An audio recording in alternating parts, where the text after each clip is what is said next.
I am Victor Buathong from Section 4E, and I'm going to discuss about the transistor collector coupled bistable multivibrator circuit. The analysis of the circuit is that all of the resistor components of the circuit, RC1, RC2, R1, R1 prime, R2, R2 prime are all equal. The circuit is energized by a dual power supply, which is the positive VCC and the negative VBB. We assume that transistor Q1 is on and transistor Q2 is off. When transistor Q2 is off, the voltage drop across the collector and the emitter of Q2 is approximately equal to VCC. We know that no current passes through transistor Q2.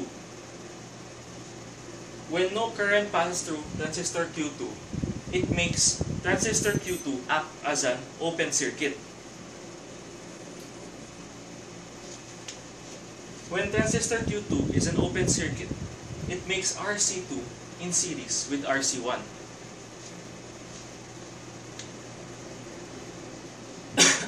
It then creates a voltage divider with R2 and the base of transistor Q1, which then biases Q1 and saturates it.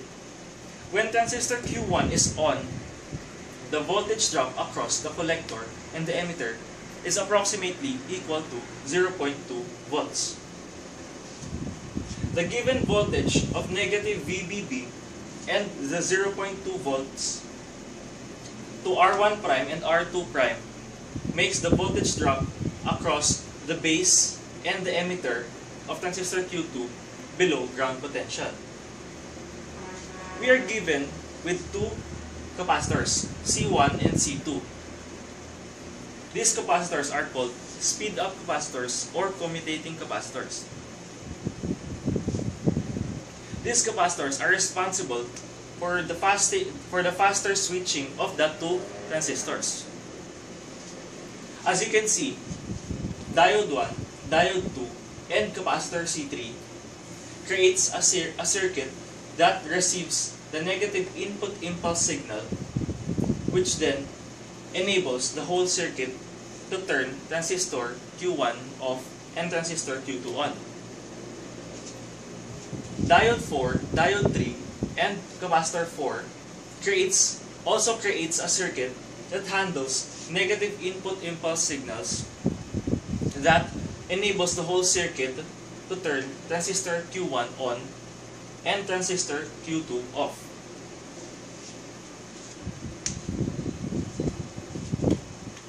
The two circuits create a symmetrical collector triggering circuit. And when we inject a negative input impulse signal at input A, it then forward biases D1 because the cathode is negative with respect to the anode. It then reverse biases D2, which is diode 2, because the anode is negative with respect to the cathode. The voltage drop across the collector and the emitter of transistor Q2, which is approximately equal to VCC, changes to VCC minus the negative input impulse signal minus the forward voltage of diode 1, which is VF1. We know that the voltage drop at the base of the transistor Q1 will fall and be equal to the negative input impulse signal minus the forward voltage VF1 of diode 1. It then, in return, turns transistor Q1 off. The voltage drop across the collector and the emitter of Q1 when it is off is enough to turn on transistor Q2. In this setup, when we inject a negative input impulse signal, the transistor Q1 is equal to the 0.2 volts. And when injected with a negative input, is then approximately equal to VCC. Diode 2 discharges capacitor 3. Diode 4 discharges capacitor 4. And the flow of discharge of capacitor 3 is through diode 2, then the resistor RC2, then directly to the ground. This concludes my presentation about the transistor collector coupled bistable multivibrator.